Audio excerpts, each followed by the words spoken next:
आत्ताचा प्रकल्प जो आहे, तो आपण विज्ञान आणि पर्यावरणाच्या संदर्भातला जो करत आहोत, तो आहे आपल्या वापरातील रंग. अनेक प्रकारचे रंग दैनंदिन जीवनामध्ये वेगवेगळ्या ठिकाणी वापरले जातात. याबाबतचा आपण प्रकल्प करू शकतो. या रंगामध्ये विविध छटा येण्यासाठी अनेक रसायने वापरलेली असतात. त्याच्यामुळं होणारं प्रदूषण याबद्दल पण आपण माहिती शोधू शकतो. घरात कोणकोणत्या रंगीत गोष्टी आहेत?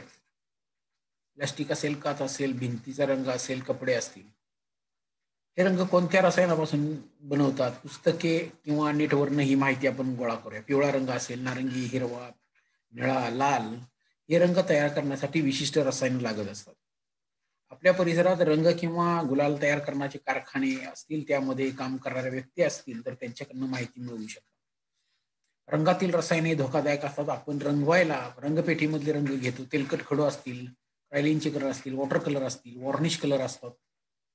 तर या सगळ्या ह्याच्यामध्ये तसंच खाद्यरंग जिलेबी तयार करताना, लाडू तयार करताना खाद्यरंग असतात, ते कशाचे बनवलेले असतात? त्याचा शरीरावर वाईट परिणाम होतो का? शीतपेय, आईस्क्रीम, बर्फी, बिस्किटं या खाद्यपदार्थांमध्ये कृत्रिम रंग असतात की नैसर्गिक रंग असतात, हेही आपल्याला शोधायचं आहे. साबण, पेस्ट वेगवेगळ्या रंगाचे असतात. प्लास्टिक वेगळ्या रंगाचं असतं. काच रंगीत असतात. त्याच्यासाठी कोणती रसायनं ते तयार करताना वापरतात? फटाक्यामध्ये रंगीत प्रकाश मिळवण्यासाठी कोणते रसायन वापरतात? फटाके फुटल्यानंतर किंवा एखादा पाऊस म्हणतो आपण दिवाळीमधला किंवा आकाशामध्ये फटाके फुटतात आणि वेगवेगळे ठिणग्या त्यातनं पडतात. त्याचं कारण काय? त्यामध्ये कोणती रसायनं असतात हे आपल्याला शोधायचं आहे.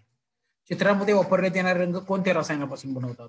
घरात येणारे घराला देण्यात येणारे रंग वेगवेगळे असतात.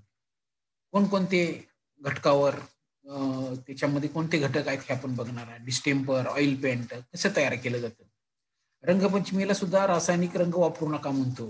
त्याच्याऐवजी नैसर्गिक रंग तयार करता येतील का? त्याच्यावर आपला एखादा पॅराग्राफ असावा. बीटापासून, पालकापासून, कशापासून तयार करता येतं ते. त्याचबरोबर रंगीत फोटोग्राफी, रंगीत झेरॉक्स, रंगीत छपाई यासाठी वापरण्यात येणारे रंग कोणत्या घटकापासून बनवतात? रंगावर कशा-कशाचे परिणाम होतात? उष्णतेचा परिणाम होतो का? प्रकाशाचा परिणाम होतो का? म्हणजे कपडे आपण घेतल्यानंतर काही दिवसानंतर कपड्याचा रंग जातो. घराचे रंग सुद्धा डल पडत जातात.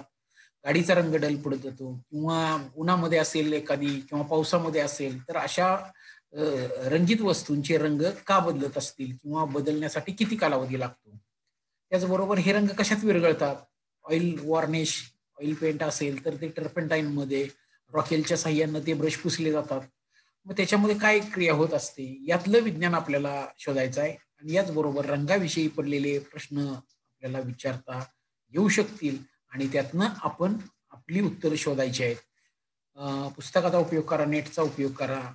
तज्ञ व्यक्ती असतात त्यांच्याकडनं माहिती मिळवा आणि आपल्या वापरातील रंग कोणत्या प्रकारचे आहेत ते आपण माहिती संकलित करणार आहोत आपल्या प्रकल्पासाठी.